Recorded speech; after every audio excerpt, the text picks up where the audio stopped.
spot on, Ryan. I remember too it. old, too experienced, too long in the tooth ever to write off Martin O'Neill. I see what's happening here. I'm also a journalist, and sometimes as journalists, you see this thing developing where it's almost there's something taking on its own life form, a story that shouldn't be possible, and somehow it feels as if it's fated. And there's a big element of that with Martin O'Neill, and there always has been. So I would have never have dismissed that idea. And week by week, even though I would have said the percentage chance of it happening might not have been so big back then, week by week, you've got to the point where it is 100% a possibility. Whether or not it's a probability, I don't think so. I still think that this title's there for Hearts.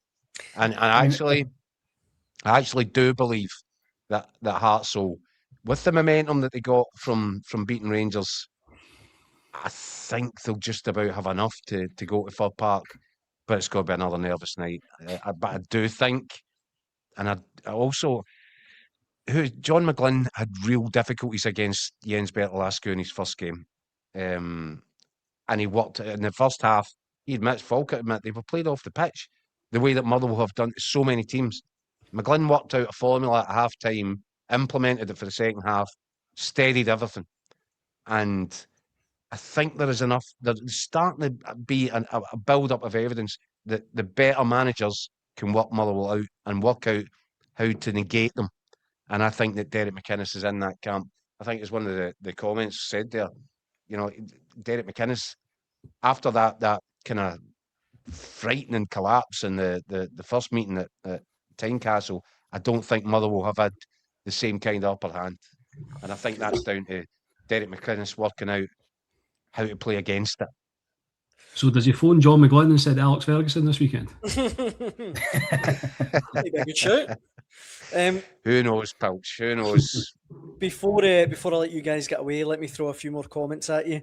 Green Machine says, after getting beaten by Hearts, it's a chance Roll has lost the dressing room with his tinkering of the team and system. Your low Muppets Rangers man, he says, we're out for revenge at Parkhead, winning at all costs. John says, our Heart's going to Hibs it in the final furlongs.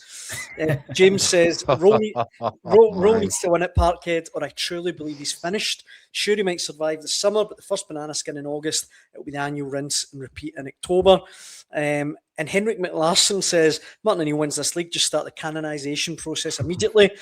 and he also asks, is this a bigger deal than Leicester if Hearts win the Premiership? We've talked about it, Keith. I can't remember where you stand in it though. I said yes. Aye, I think it probably yes. I'd agree.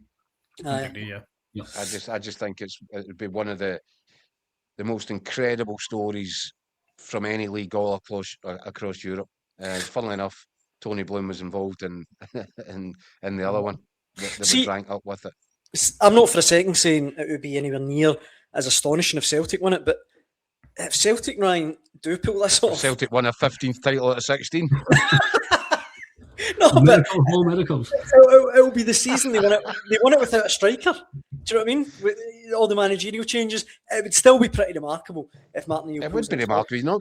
Nobody can underestimate what Martin O'Neill was doing here. Aye, it's basically a 74-year-old manager against all odds, and despite the fact that Wilfred Nonsey had the team bus in reverse for a full month of the season, and it's remarkable.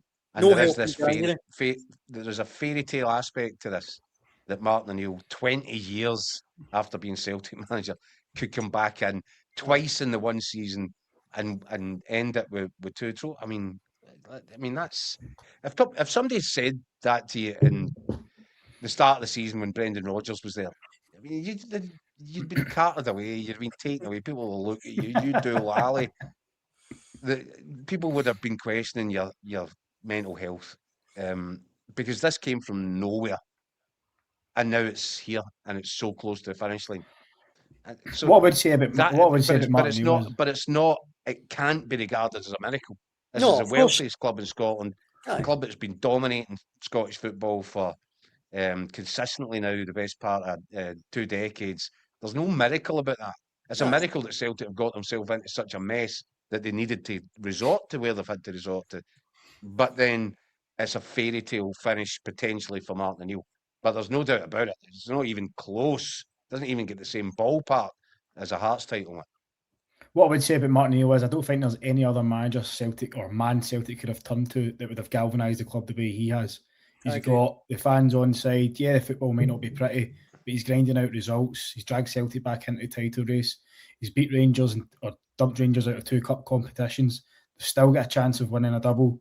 And look, I've heard so many times people saying that this is the worst Celtic team in a generation. It's the worst January transfer window. And yeah, they might have a point, but look, this Celtic team, I think, for all they might be limited in quality, I think they're given, they're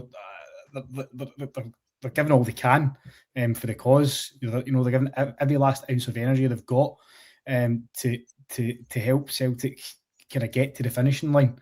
If we look at the last minute winners they've scored around about the winter time, and I just feel that you can't count Celtic out of this minute or at any point, especially when Martin O'Neill's at the helm.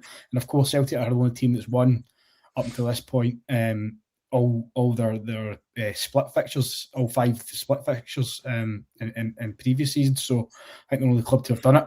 Obviously, Hearts are on course to do that this season as well, which Pilch I'm sure will remind me of. But look, I think Martin O'Neill's done a remarkable job, and if a 74-year-old man can come in and rescue the season and somehow leave with a double, I think it would be a remarkable achievement. But yeah, I wouldn't use the word a miracle worker.